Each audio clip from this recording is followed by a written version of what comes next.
They say, when you hear a horse galloping through the misty roads of Chandipur village after midnight, you must never look outside.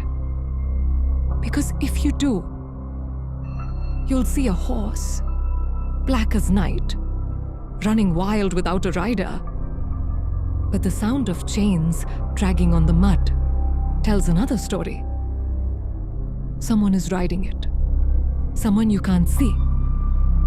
Before we go further into this haunting tale, don't forget to subscribe to Shadowbound Tales.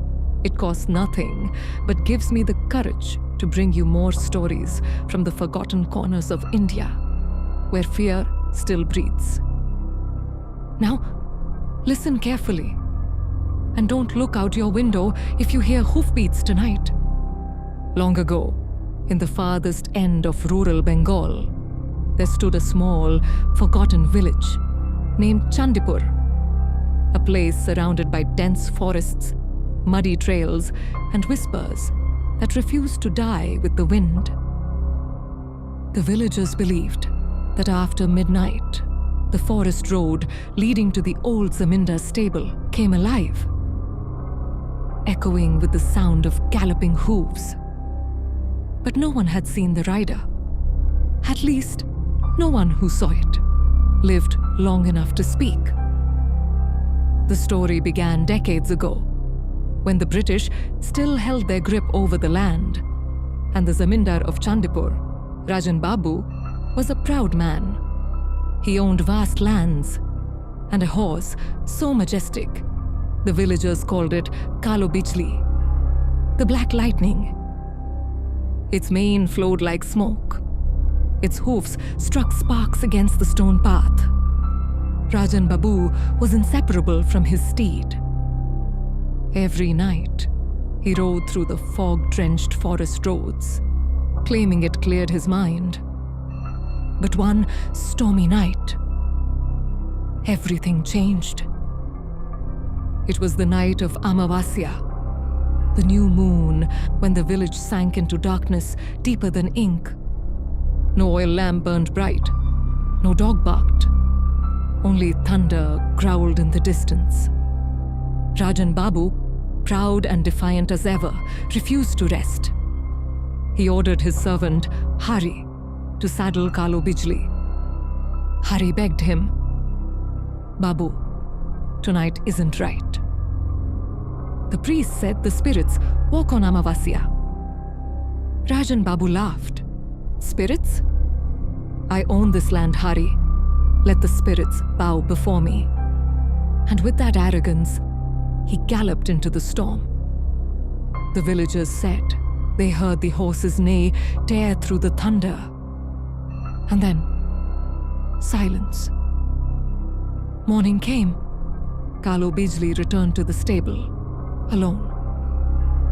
Its eyes were red as burning coal, and its saddle dripped with mud and blood.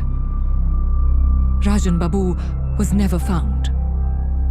That night, the galloping began, and it hasn't stopped since. Generations passed. The Zamindar's mansion crumbled, swallowed by vines.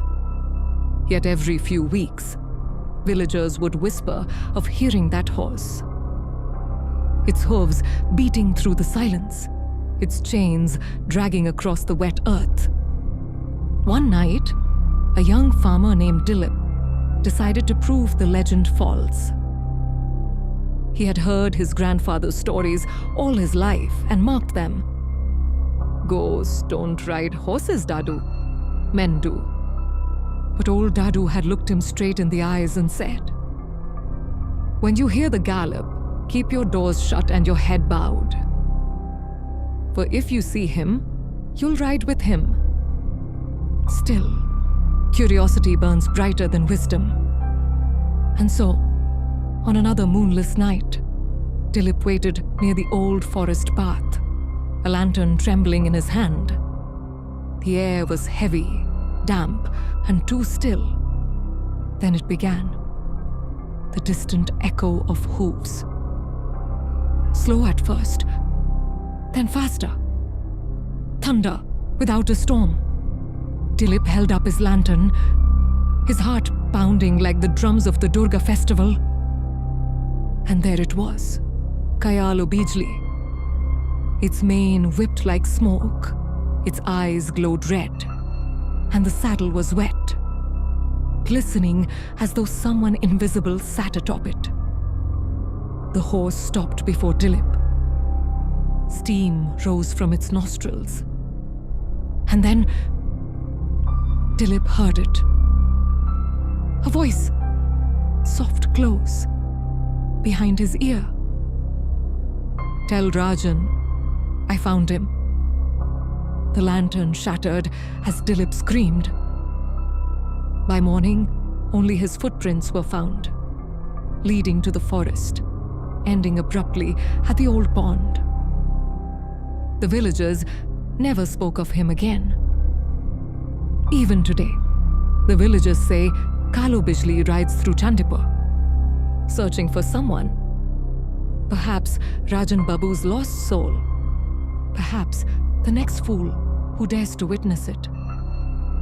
And if you're ever passing through a village road after midnight and hear the faint gallop of hooves behind you, don't turn around, because Kaalo Bijli rides fast. And his rider never rides alone. If this story chilled your spine tonight, brace yourself. Because in the next episode, we'll descend deeper into darkness with a tale called The Static Channel, where a television never turns off and the voices from the screen begin to whisper your name. So stay tuned and keep your lights dim.